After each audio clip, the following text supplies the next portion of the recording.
let me cut to the chase here. Yeah.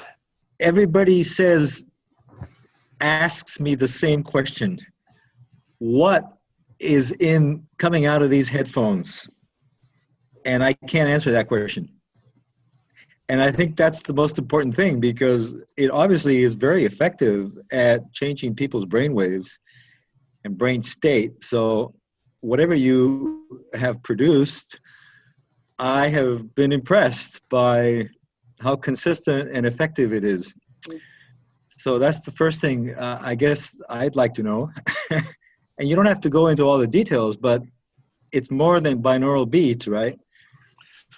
Yes, Yeah. quite a bit more. Javi, do you want to do the short version? Yeah, sure. Okay, so in profound meditation tracks, you have a mixture of binaural beats, isochronic beats, and also one of the things that I believe sets us apart from many other products, which is the Can I interrupt you? What are isochronic beats?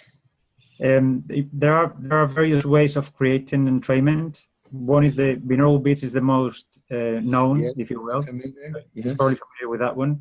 And then you can also do it with changing very rapidly the intensity of a frequency, like turning the volume on and off, for example, or very loud and very quiet.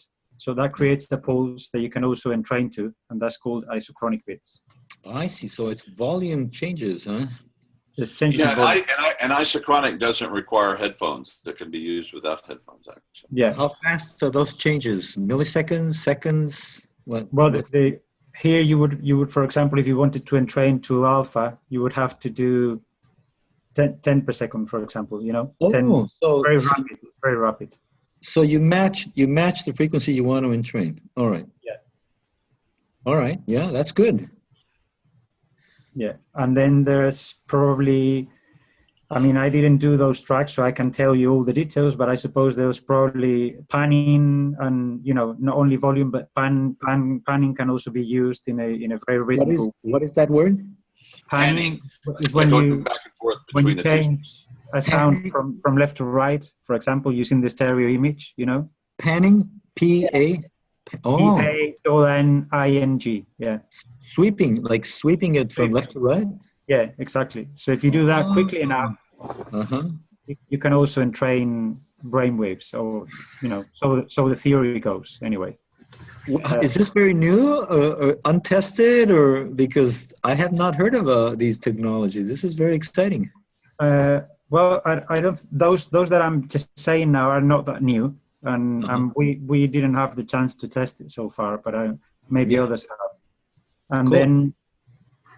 then Eric, which is our former CTO, also uses subtle energy in his tracks. So PNP also reflects the. I don't know if you're familiar with the evolved mind pattern and the, what's the other name? Pam and John.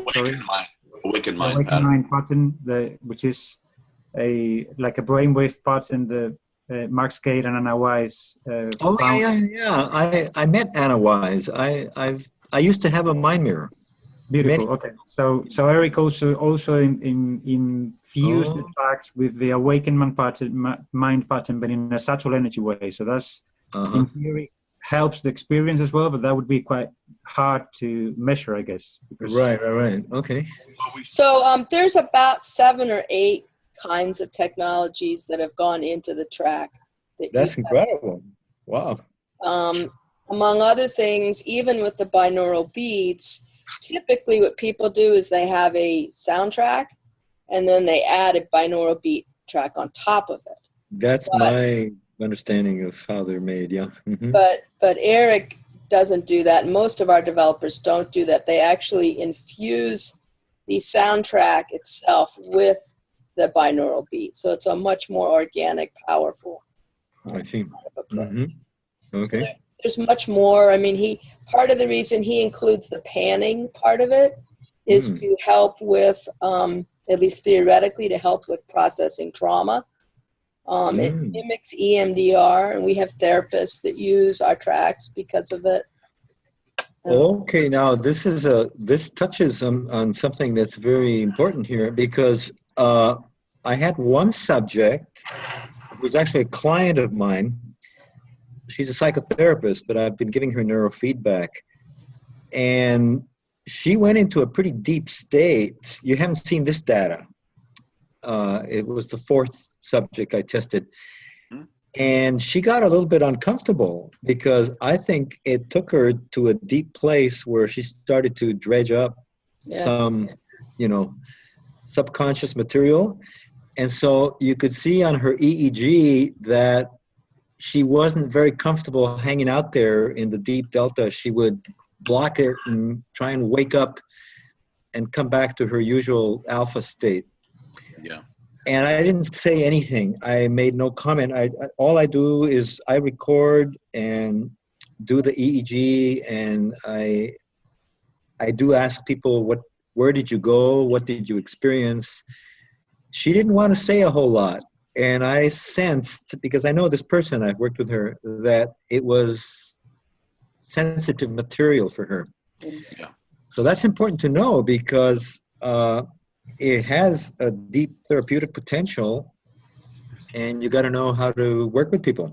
No, and I've written all about that and used it as a tool for dealing with that kind of stuff. And that's one of the things that I find really outstanding with this technology, beyond just traditional unassisted meditation, because it really does get down into the deep repressed memories, shadow issues, and it often comes through, it releases somatically. So, you're feeling the pain of the trauma come through the body, and all the big writers on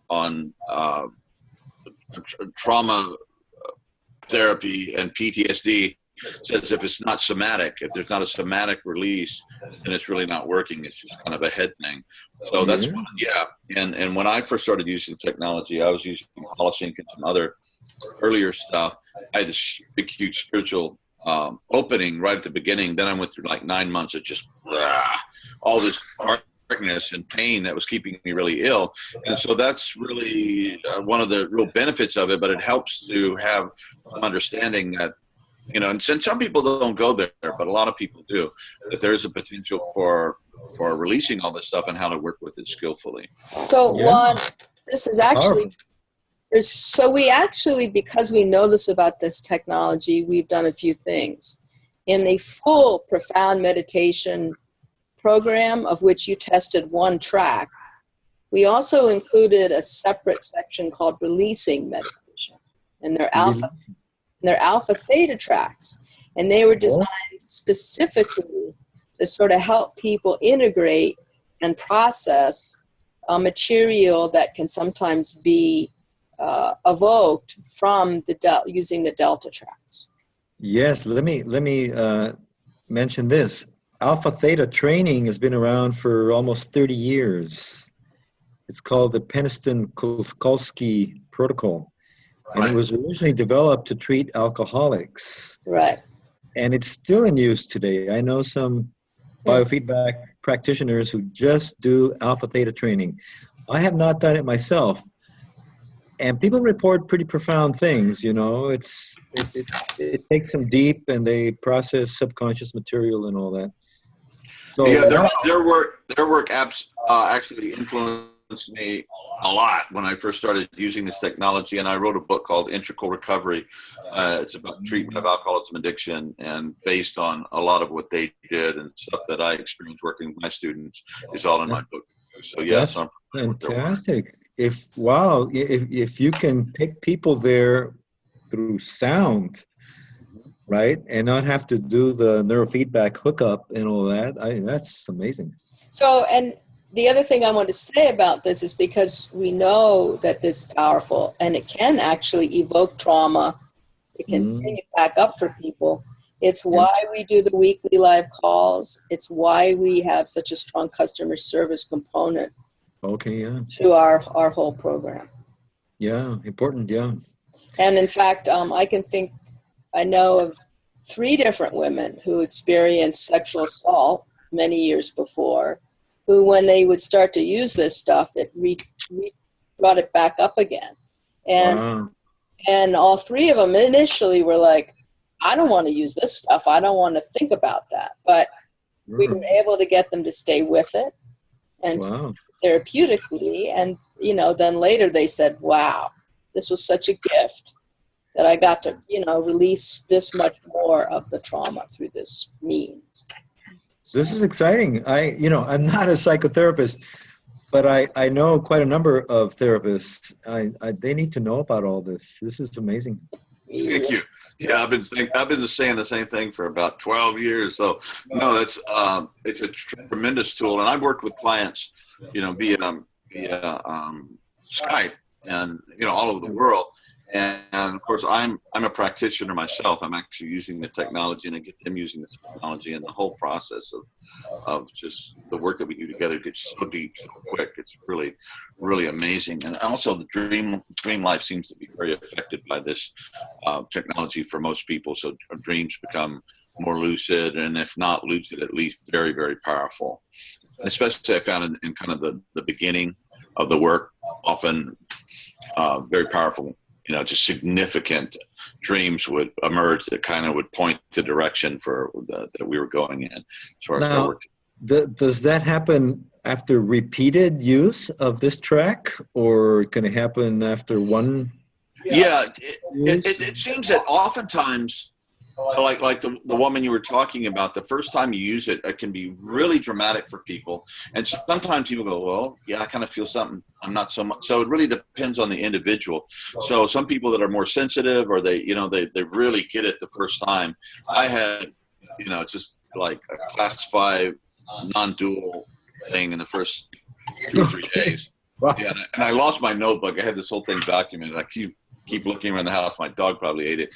But anyway, it was very, very powerful. And that really set the context, or expanded the room I had to work with into infinity. So when I was dealing with the real painful stuff, I could hold, you know, that pain, but I had this massive amount of witness and presence just to let it emerge and okay, now you really got me on board here. Now, do you have something for pain management? Well, you know, I think this stuff is very good for pain management because it's mindfulness. You know, you're able to the witness place, and it's like Ken Wilber says. You know, if you practice with this stuff using basic mindfulness meditations and discipline, it's like it's deep practice, but on steroids, because it takes you down to these deep brainwave states without years of trying to figure out how to do that, and you can start that work right away. So yeah, so Ken says you suffer more, but it bothers you less. In other words, you're able to be with the pain and in a way that's present and not resisting it. And of course, the resistance is where the suffering really. So let me add on to this. So there was a pain management doctor in Denver who is specifically prescribing iAwake tracks to his pain management clients because he found them helpful for them. And then one of our tracks, Audio Serenity, was developed for many things, really to target pain and anxiety. Oh, wonderful. So a lot of anxiety clients, you know, these days. So that's a big market there. Huge. Yeah. Very good with depression also, both unipolar, bipolar seems to help a lot. I suffered really brutally from depression for years. Oh my God. Okay. And I've worked with a lot of people that has really helped. So the reason we're all together, though, is that we wanted you to explain verbally, because we had the reports, none of us are scientists. So when you send us each individual one, we're all scratching our heads. So then I had you write a summary up. But that still had us scratching our head a bit. So I was wondering if you could share, you know, in a summary form, what you found so far with us. Sure. I'd be glad to. All right. So the brain is an electrical chemical organ. It generates electrical currents, which can be recorded by putting sensors on the scalp.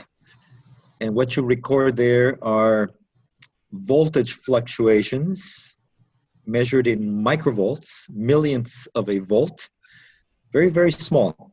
So you need an amplifier, a good quality amplifier, to be able to observe and record that kind of activity. And those electrical potentials show up as signals that have particular shapes. It's called morphologies, and frequencies. And they're generally referred to as cortical oscillations. So our brain is using these signals to communicate distant parts of the brain and to bring them together, to bind them together in activity, because the activity of our brains is very distributed. Right now I'm using my language area, my visual area, my memory area, okay? And these are not on the same location. So all these different parts of the brain have to be in constant communication for me to be able to have this conversation with you right now. So that's the function of these oscillations, and it's fascinating. And we keep learning more and more and more detail about how really intricate, and it's like a symphony orchestra that's running all the time with different players, all right? And so these are like carrier waves. And, you know, now there's 0.01 hertz signals, and even slower than that, all the way up to several hundred hertz, which can be recorded by putting electrodes directly on the scalp. It's called electrocorticography. All right. So what I have is a 19-channel standard EEG equipment with using an electro cap. You saw the pictures. All right. So the cap has the sensors, and these are already arranged in a particular configuration. It's called the 1020 placement. It's a convention that was invented in the 1940s, I think, so that everybody in the world knows what you're talking about.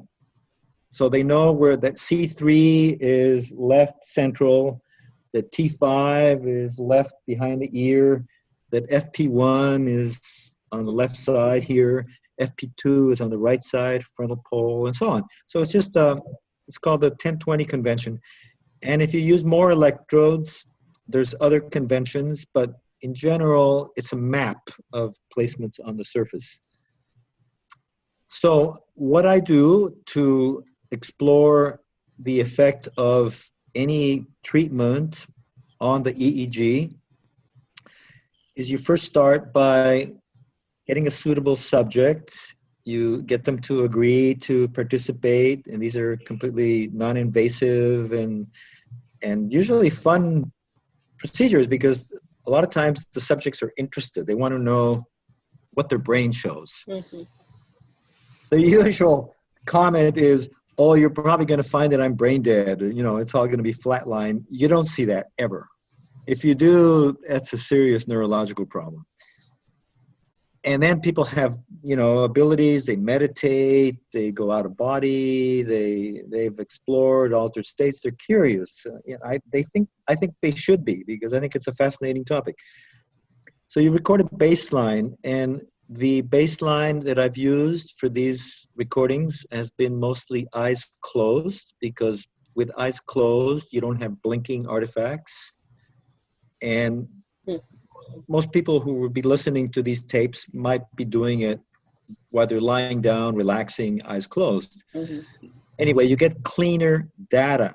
That's the purpose of that's the whole goal, is to get good, clean, reliable data.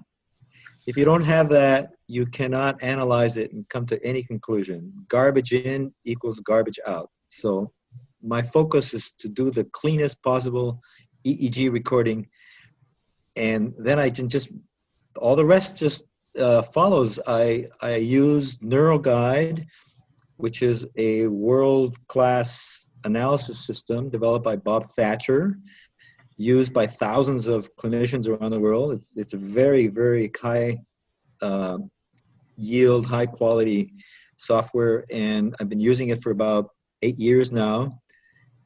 And I just need to upgrade it because it's got new add-ons that can do more analysis and more fancy things. So what I have is sufficient to answer the questions that you're interested in learning. So then you compare the baseline to what's going on when they're listening to the audio track.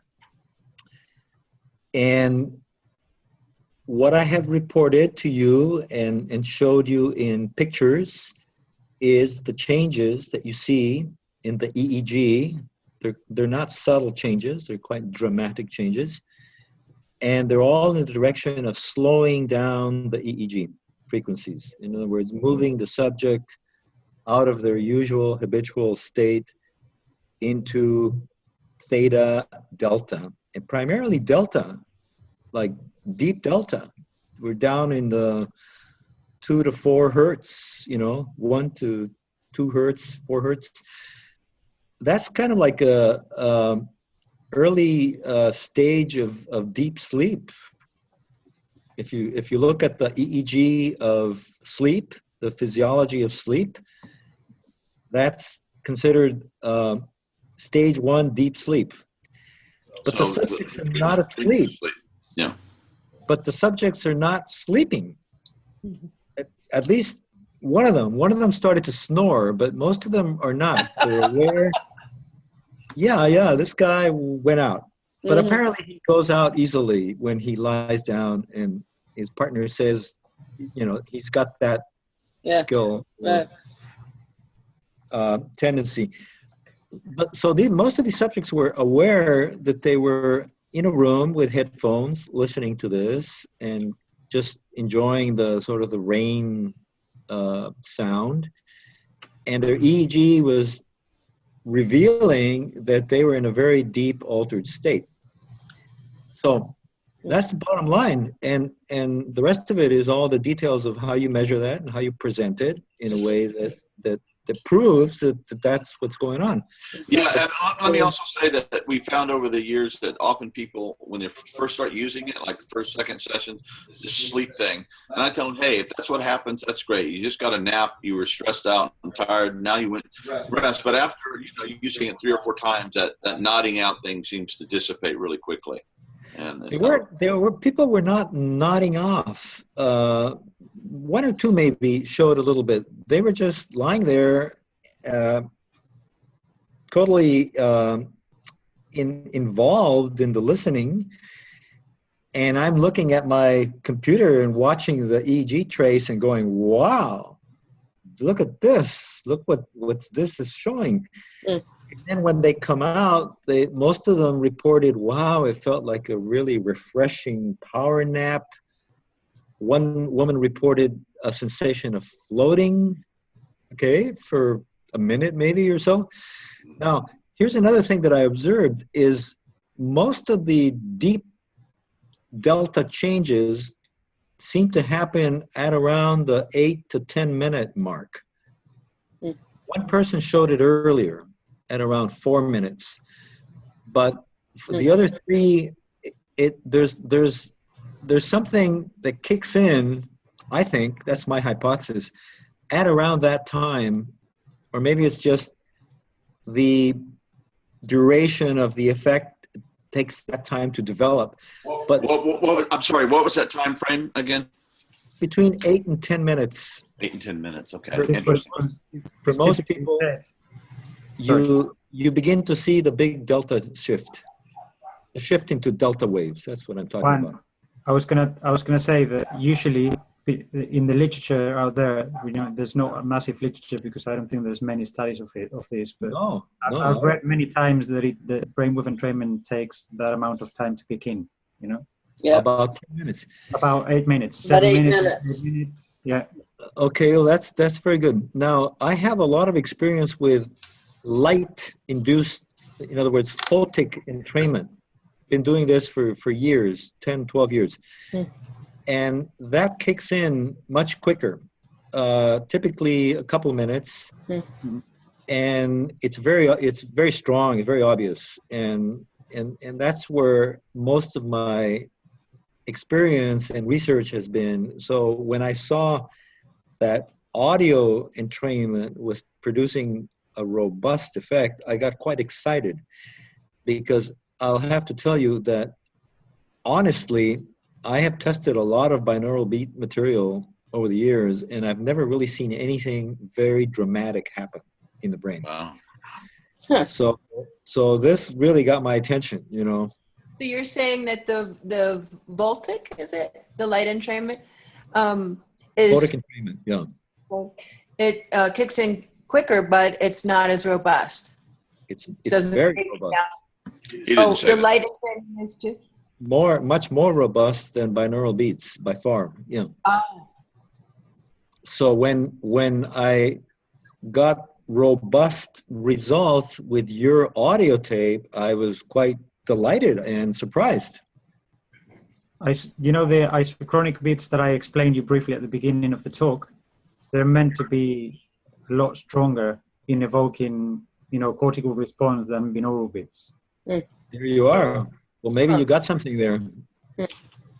You know, and also I often, Juan, not often, but occasionally, once a month, maybe twice a month, I'll do a longer meditation, and I'll do, you know, 2 hour or 2.5 hours, something like that. And after about an hour, and somewhere between that hour and 2.5 hour, man, I go into some places that are just, you know, just. I can imagine, yeah. Stillness and silence, very powerful. And more is more. You know, the longer you use it, it gets deeper. I mean, Sure. that's the interior experience. Sure, because you start to condition your brain, you see, to respond to this kind of stimulation. So it starts to know the territory. It's like meditation. That's why meditation works, but you have to do it a lot. You have to go. And I've learned in my own self-treatment with depression, and then clients that I worked with over the years, you know, they call me, I'm so depressed, blah, blah, blah. It's like, okay, do 2 hours and call me in the morning. And often I would get, yeah, okay, thanks. You know, the next day, you know, when they call back, yeah, it passed. I went through it. It's gone. So it's, Yes. if you, Now, it's very effective in dealing with deep depression in the longer extended sessions. Fantastic. Now, I would like to ask you, what part of the report do you not understand so that I can, you know, assist you with that? Where does it get you confused, or where? Help me out. I'm going to go pull it up again now. Louis, I know you said that it was confusing. Well, he was here. Is he still here? Yep. Yeah, he's there. I don't see him. Was there anything in particular, Louis, that jumps out at you as we're talking about this while I go find the report? I'm going to try to look at it again. Sorry. Because, okay, hi, Louis. Let me tell you a little bit about what I'm showing you there. I'm showing you some raw EEG examples. Mm-hmm. There's a screenshots. Nothing has been done except taking a picture of the screen. And then I'm showing you spectral displays, the power frequency spectra, FFTs. That's standard. That's how you measure frequencies in the EEG. Mm-hmm. Basically, you look at the peaks and you look at the x-axis and you see what frequency they show, right? So those are very convincing. That's very convincing evidence of a change in brain state, because you can't fake that. That's a mathematical algorithm based, you know, it's part of the analysis software. It's universal, done all over the place. And that's what you show somebody to convince them, look, this put you in theta. Here it is, 7 hertz, 6 hertz. You can't argue. And then the other pictures that show those color heads, those are called topographic brain maps. And the way that you read those, it's like looking at a weather map. There are different heads for each frequency, starting from delta and then moving up to high beta. And there's a little bar with numbers for the lowest and the highest value. Can you understand that? Can you read that? Yep. And so I'm just looking at the highest value because that's the more important value. You want to know where there's the most, in other words, where on the scalp, that's the location, that's the information you get from those maps. It's like when you look at a weather map on the back of the newspaper and it'll show the hot spot down in Tucson and the cold spot is in Alaska, right? On the same page. I'm looking at a paper here, but I can't quite find that. Those are like weather maps, so this is the same thing. You know what, Juan, I'm going to share my screen because I've pulled one up. And if you could... walk you through it, yeah. that would be great. So hold on a second. Mm-hmm. Here it is. Share screen. There we go. Oh, can you see it? Yeah, beautiful, yes. Okay, so now say this again. So let's just look at the very first one where it says, well, you go ahead, you guide us. I'll let you do it. Okay, so you have two panels here with two rows of heads, topo maps. Just call them topos. Okay. And at the top of each topo, you don't move it. Yeah, you have a little label that says delta, 1 to 4 hertz. The next one says theta, alpha, beta, high beta, beta 1, beta 2, beta 3. Now, each one has a little bar with colors, and the numbers at the ends of those bars are different for all of those heads because they represent the range of absolute power values. Now, what's absolute power?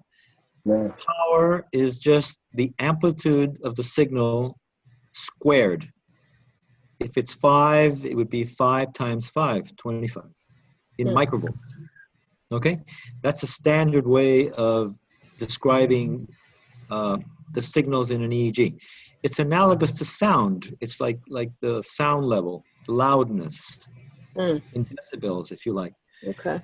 So let's look at the top row. The top panel is the baseline. In other words, the initial conditions. Okay. Okay. So what I see there is there's a lot of blue spots and greens and reds.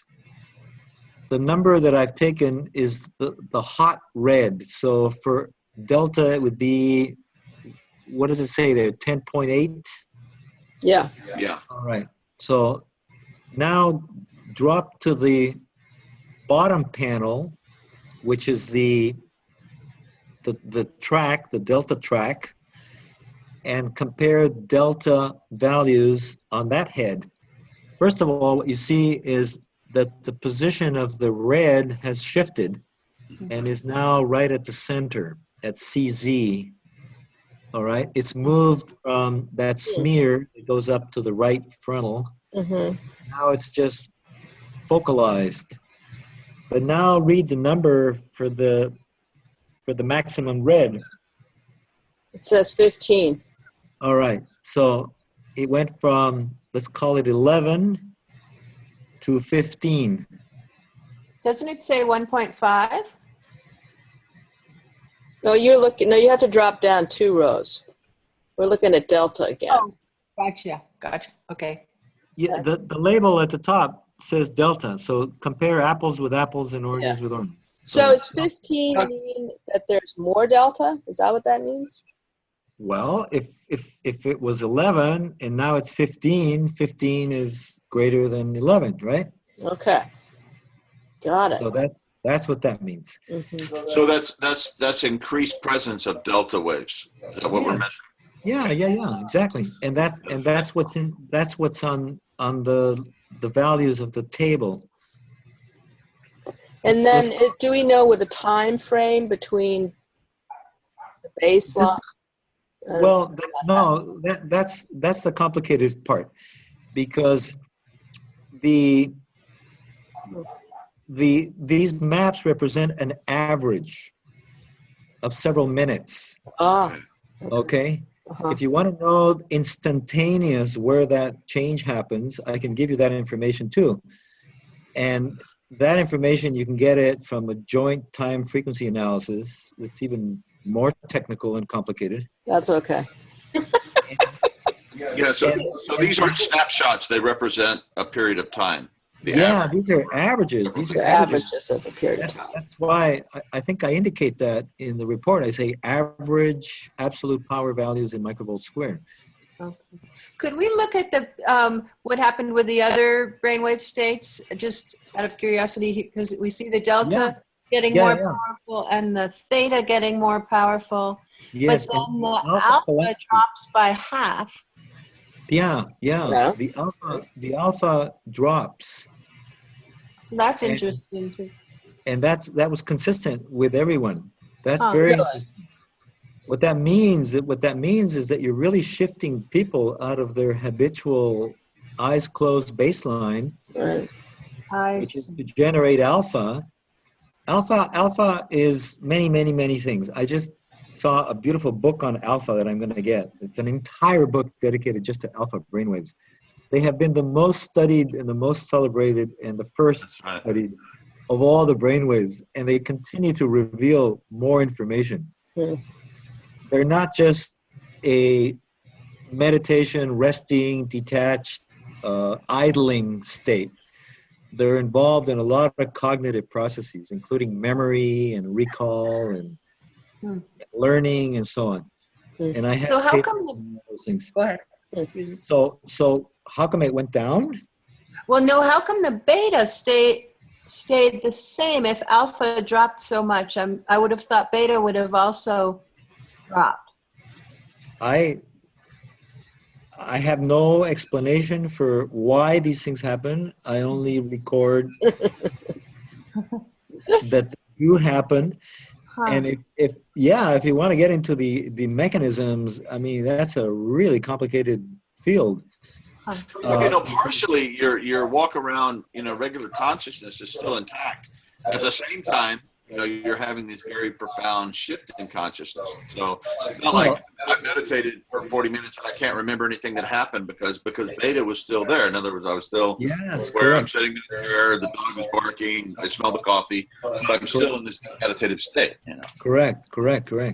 You're not unconscious, and you're not in a coma. Okay, you're simply in a sort of dream twilight state that shows up as increased delta and theta, and now your alpha is gone or is significantly reduced. Juan, could I ask you a question on this? Yes. I was always told and thought and read many times that alpha is, and from Manawais onwards actually, that alpha was the brainwaves responsible to actually connect the material that might bubble up from the delta and theta brainwave states, dominant states. It's a bridge. Right. And it's also a measure of cognitive efficiency. Even Paul Swingle, which I'm sure you're familiar with, talks about that a lot.